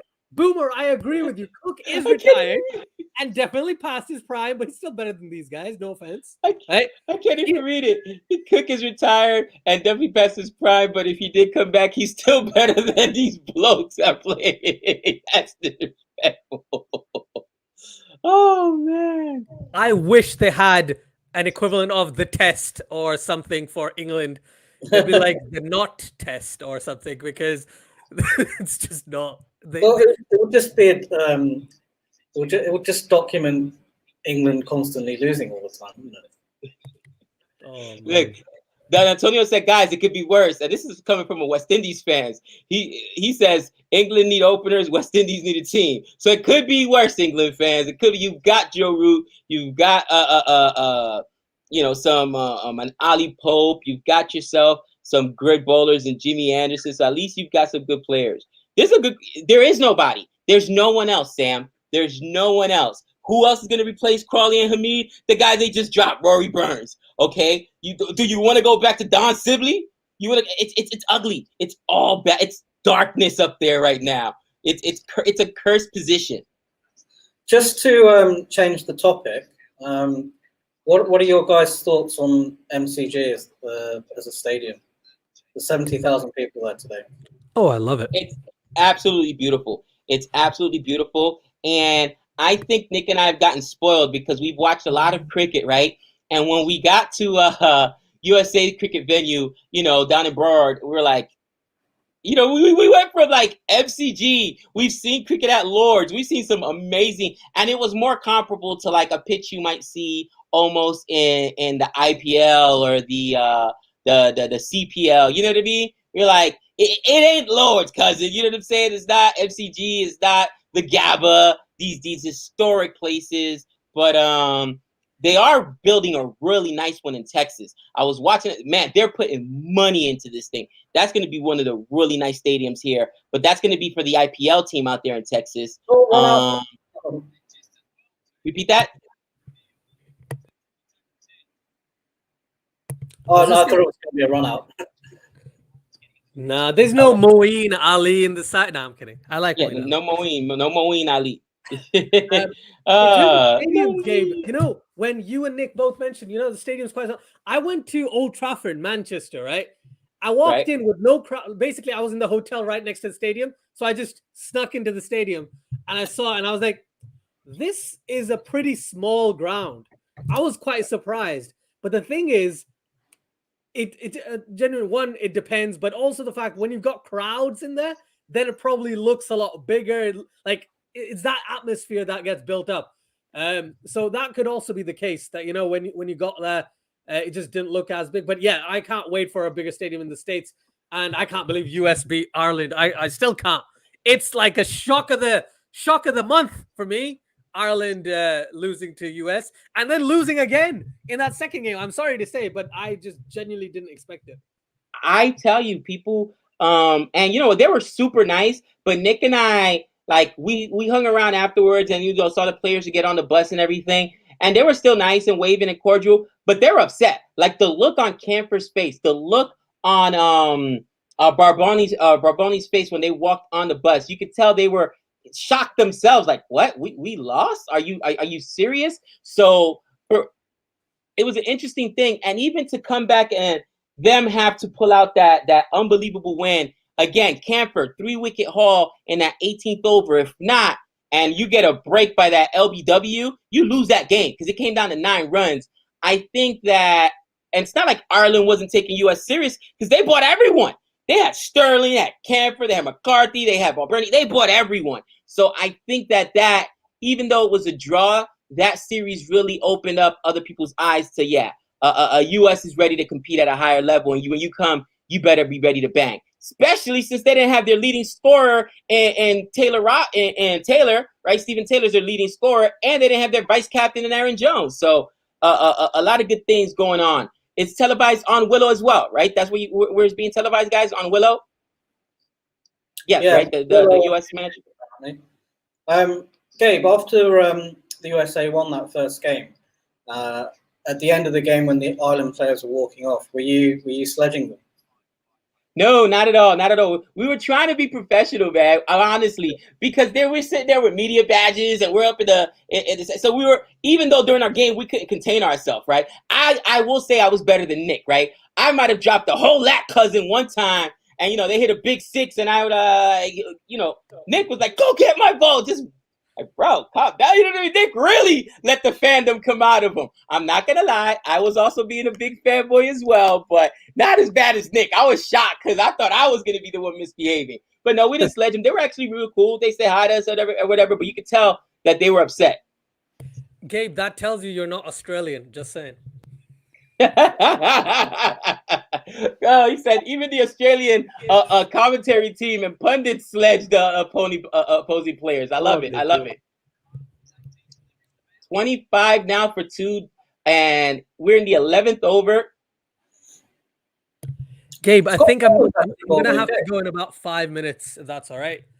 Yeah, I'm like I said, I was only going to be able to get because I got to work at 6, so I'm probably going to be here till about 5:15. So through a couple more overs, I was trying to get through the first, 10 or 15 overs. We'll see what's going on, but I appreciate the time. I know it's the holiday season for you, my friend, and you haven't been feeling well, guys. Before you guys get out of here, or before Asjad gets out of here, go show him some love. Cricket for Us 2.0. Go check out his channel. Check out his last his last video. Him and the Cricket Connoisseur have a very interesting conversation, reflecting on so far what's gone on in this Ashes Test match.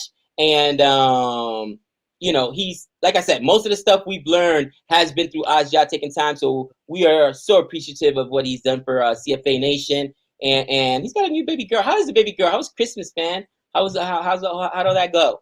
She's good, basically. So we don't really celebrate Christmas.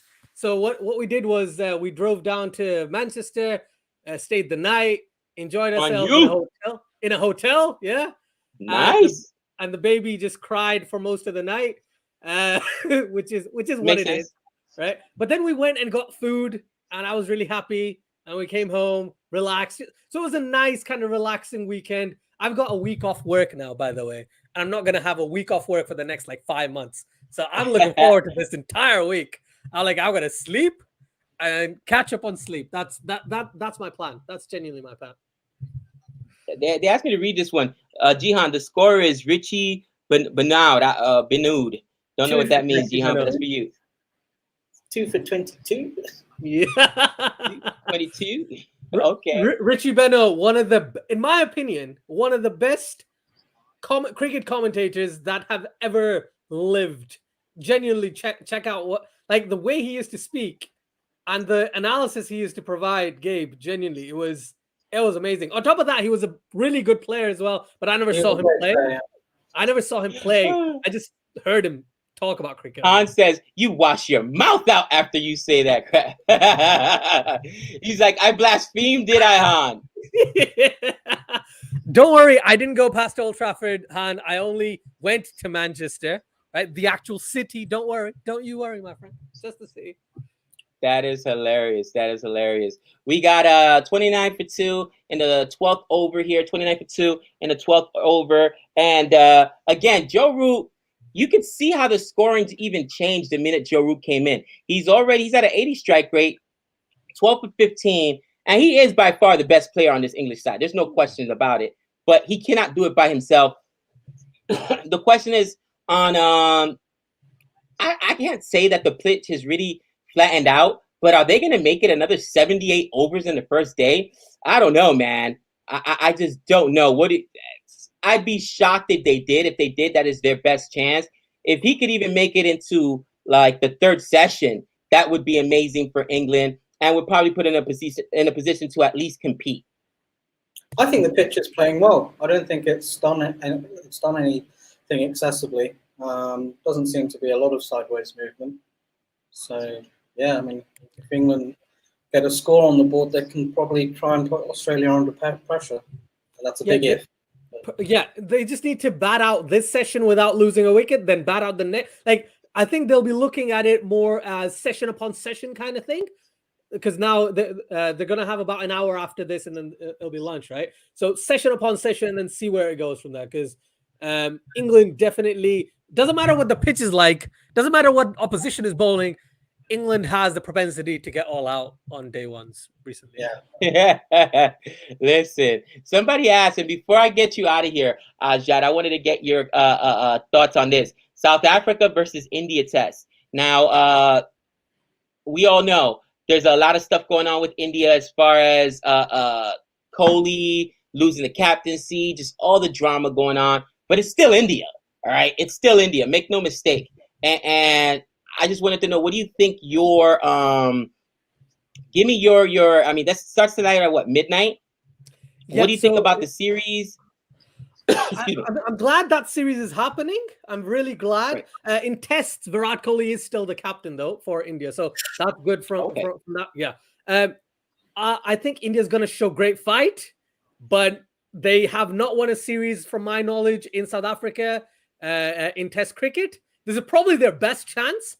But I'm still back in South Africa to take the series. Again, India might draw a game there, or maybe draw a game. But my thoughts, based on what I've seen, even some of the selections, I think South Africa, even with a slightly weaker team in South Africa, might just win this one. Anrik Nortje getting injured is absolutely huge from an Indian perspective. They're going to be so happy. Not like, oh, Nortje's injured, more like we don't have to face him in South Africa. So that's a really good plus point from an Indian perspective. That may change things just a little bit, but I predicted before that South Africa was going to win like 2 weeks ago. I'm going to try not to change my mind even with those injuries. So I think South Africa is going to win the series, but India is going to show great fight. And if India wins this series, this will be apart from South Africa, or like there's not many teams who've actually won everywhere in the world, right? One series is everywhere in the world. So India will be one of those on the back of this particular series. So yeah, I'm very excited about it. It starts in about 7 hours, the first game. I'm backing South Africa, even though I support India, which is really weird to say. But yeah, I think South Africa is going to win personally. Yeah, I think it's going to be, for me, it's a really hard series to call. South Africa at home generally tend to beat the subcontinental teams because of their because of the conditions. They tend to get challenged at home by teams like Australia or England. generally they do tend to beat the subcontinental teams. I don't think India has won a series in South Africa before. Right. But India is starting to win away from home now. They've beaten Australia twice. Okay, the first time it was a poor Australian side, but it was a decent side that they beat last year. And then, for all intents and purposes, they beat England at home as well. I know there's one test match left, but I'm not sure if that's ever going to happen. And New Zealand as well. Yeah, so I think they have a chance. They have, because I mean, when you go to Australia, when you go to South Africa, you need good fast bowlers. You're not going to go there with 3 spinners and win. And England, Right. India have fast bowlers these days, so I think it will be a good series. And I mean, for me, while yes, I agree with you that the loss of Norkia is a big deal, they also got back Quinton de Kock, and I think that's a huge deal because that just lengthens up that batting lineup so much more for South Africa, putting in a Quinton de Kock in there. So that's going to help. They still have Bavuma. I mean, South Africa at home is tough, man. South Africa at home is tough, so it's going to be a tough task for India. I just don't. I either see this thing being drawn out or like it's 4 matches or 5 actually. It's 5, right? No, 4. 4 matches. So you could see it going 2-2 or maybe 1-1 in the draw. I don't see India getting whitewashed anywhere. That they just have too much talent for that. But you're right, Norkia being gone is a big deal. But getting back Quinton de Kock is huge. Is absolutely huge. Yeah, I think it's a 3-match series. Yeah. For the series. In South Africa, the pitches tend to be a little bit greener than the Australian pitches. But then occasionally you get an absolute flat one like at Centurion. I think when they played Sri Lanka last year or the year before, they scored over 600 on, I think that was at Centurion. So it'll be interesting to see what the pitches are like. They may leave a bit of extra grass on the wickets, given that it's India. Mm-hmm. But yeah, you never know. Interesting series, both of them. Did you hear? Look, Ngidi will get a 10-fer. Ngidi will get a 10. Are you serious?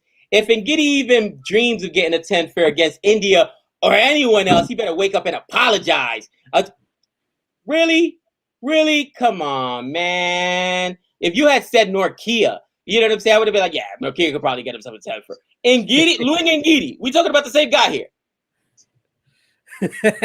Right, Gabe, Jehan, CFA Nation, thank you so much for having me. As always, a pleasure. Please don't forget to like, share, and subscribe to Cricket for Americans, and find their new Twitter channel or Twitter page, Twitter handle. Twitter handle. Yeah. Right, Cricket for Americans, or just write Cricket for Americans, will show up. Right, do check it out. Follow them on there, and yeah, there we have it. Thank you very much, and I'll see you guys later. Hopefully, Australia bowls out England. All right, see you later, brother.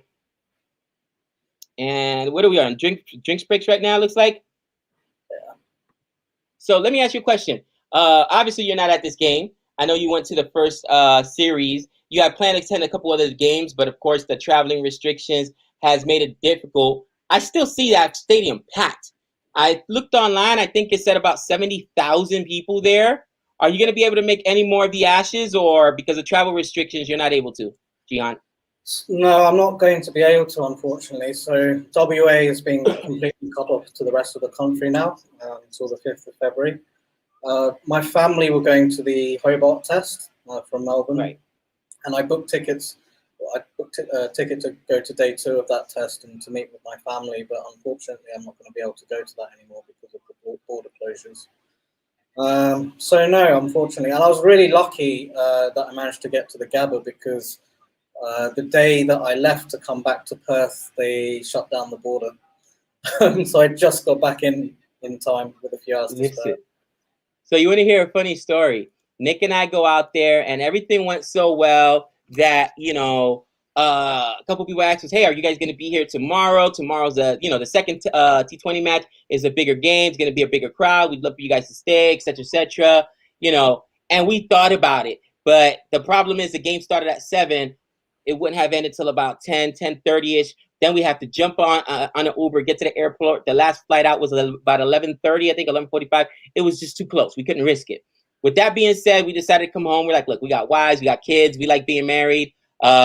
We actually like not being divorced with 4 kids, man. Let me tell you, Nick's got 3 kids. I got 4 kids still at home. My 5th one's already out of the house. That's a lot of child support. So I enjoy not being divorced. You know what I'm saying? So I'm like, nah, we can't do it. And we end up coming back home.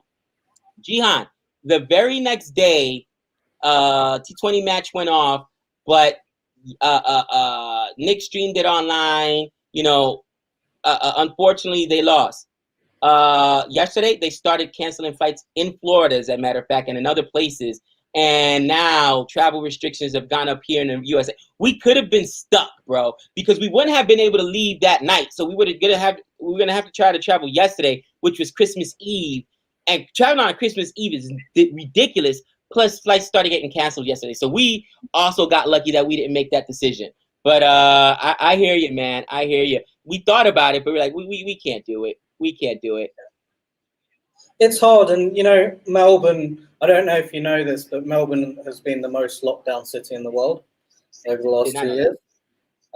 So they've really had it tough. I think because their vaccination rates are nearly touching 90% now.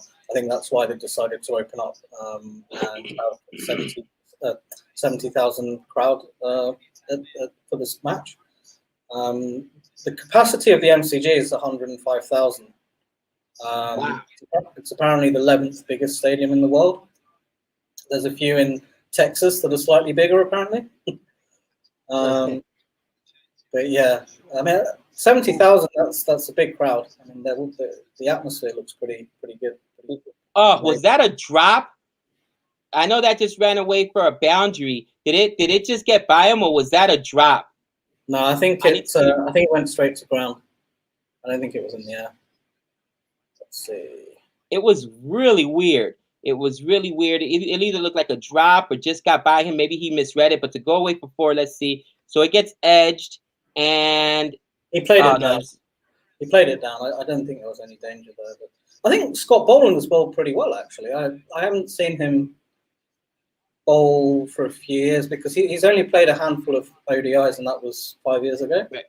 I haven't really seen him bowl since then. But yeah, he's bowled okay.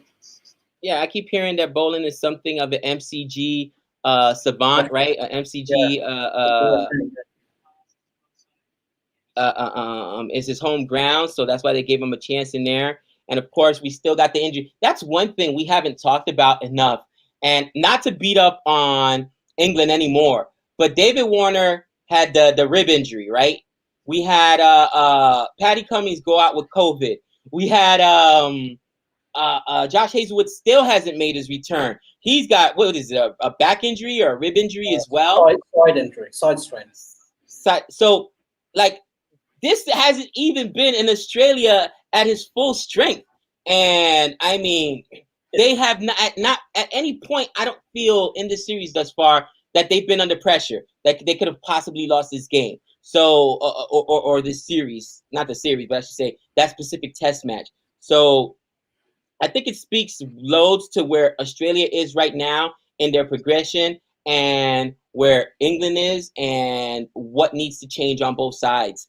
But very, very interesting test match thus far. And already, Joe Root has seen 23 balls. All right, 23 balls, guys. He came in, in the 3rd over or something to that effect. He has seen the second most. He's tied for the second most balls because Crowley saw 25 and Milan, who's currently still batting, saw 25.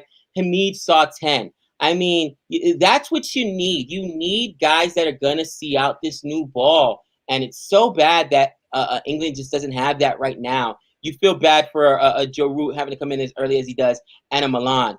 On the other side, what are you expecting? Do you finally expect, hopefully today, Marcus Harris to show up and take advantage? He's got no pressure. No pressure. He's not performed the first 2 times. He's failed, and they haven't even thought about dropping him. It doesn't look like England is putting or is going to put any pressure on Australia. So do you expect to finally see him succeed today, Jehan? No. I have to be honest. Look, I think apparently he's batting really well in the nets, as they say. He's scored a fair amount of runs this season for Victoria. But he's still, to me, the reason he got dropped was he seems to have some clear technical deficiencies. Outside off stump tends to flap around a bit outside off stump and get caught in the third slip gully area.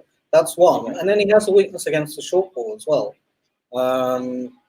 Even against India last year, and I think even the time before, he's got hit on the helmet a couple of times.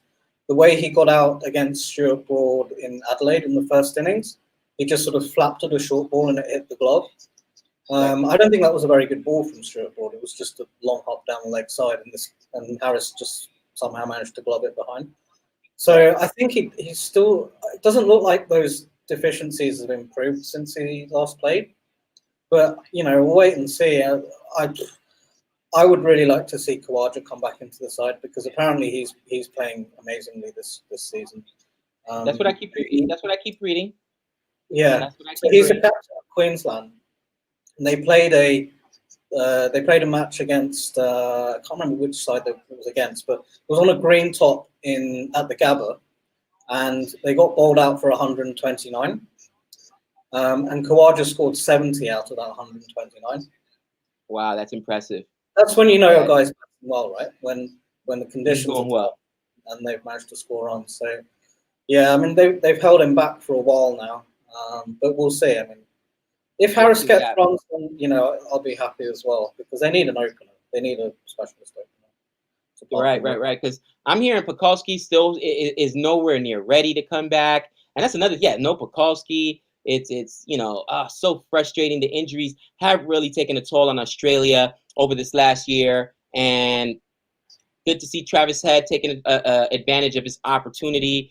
But it's frustrating when we know we got other guys in the wings like Pekulski and just the injuries. Marcus Lovashank, he's really, really good, and it's just been a matter of not being able to get on the side for a while, and now he's doing what he has to do. There's Nathan Lyon. It looks like he's stretching, so they may be bringing in Nathan Lyon here in the middle. It's not really the middle overs. It would only be, though, at the 15th over, right? It is the 15th over we're in right now. But speaking of which, guys, this will be our last over here as I've got to get ready to run to work. Jehan, thanks so much for hanging out with us again. Thanks for the pictures. If I forgot to tell you, thanks for the pictures from the Gabba, man. That was super cool. Joe Burns is ready, Gabe. Oh gosh, Joe Burns is ready. Joe Burns is no, that's okay. Keep Marcus Harris in there. I don't want to see Joe Burns go. Cannot go back to Joe Burns. What do you think about Street? I keep hearing about this guy Street. Yeah, I don't really know too much about him. There's a couple of young guys. Hunt is another one that's apparently scored quite a few runs in the Shield this year. I really don't know much about those new guys, but there might come a time when they might have to try them out. Right. Definitely. You know what? There's a heat wave going on in Perth at the moment. Today and yesterday, today is going to get up to 44 degrees. That's like 110 Fahrenheit. Oh boy! I was just thinking, and the Perth Test match got cancelled and got moved to Hobart, which England are probably happy about. Because if they came down here, they could have got fried alive. And that would make it a easier time as well, because that's going to be a day-night affair as well. Yeah. And that is the 15th over in the books. 36 for 2, 36 for 2. Milan's got 5 runs. He's struggling to score, but he's seen 31 balls, 16 strike rate, 18 runs for Mr. Joe Root, 72 strike rate, seen 25 balls. Brolin is bowling. What does he got? 425 economy rate. Man, Cameron Green, 2 overs, maiden over, 1 run. He's looked really, really good. And again, he's a youngster. I know that they're trying to turn him into Australia's version of a Ben Stokes, right? A proper all-rounder. So it's exciting to see him bowling well. Now, hopefully he puts up some runs with the bats. But with that being said, guys, that is our last over. I will continue to follow the game, interact with you guys on Twitter. Tomorrow, same bat time, same bat channel. If you're available, Jehan, love to have you for the second day of this test match here. And man, let's see what happens. I know that some more weather. Is that correct? There's going to be more rain in the forecast for tomorrow, Jehan. They said the first 2 days had rain. We had a little bit of rain today, so hopefully we don't lose too many overs to rain. The forecast is supposed to be improving as the game goes on. The day 5 is going to be 32, 33 degrees, so it's going to be hot on the last day, but we're steadily going to improve over the last 5 days, over the next 5 days. Yeah. Well, guys, thank you so much for jumping on with us. You know, the regulars, Han, 87, all right, Don Antonio, ODT, John, Renil, my homegirl, Boomer, what's good? Cricket Press 2.0, who joined us earlier. Let's Invest. Everybody was in here. Steve, King, thanks so much, guys. Merry Christmas to all of you. Andrew Cook, who do celebrate Christmas. And those of you that don't, enjoy your holiday. Enjoy Boxing Day. And let's continue to root for Australia. And if you're an England fan, Army, don't fret. You still got Joe Root.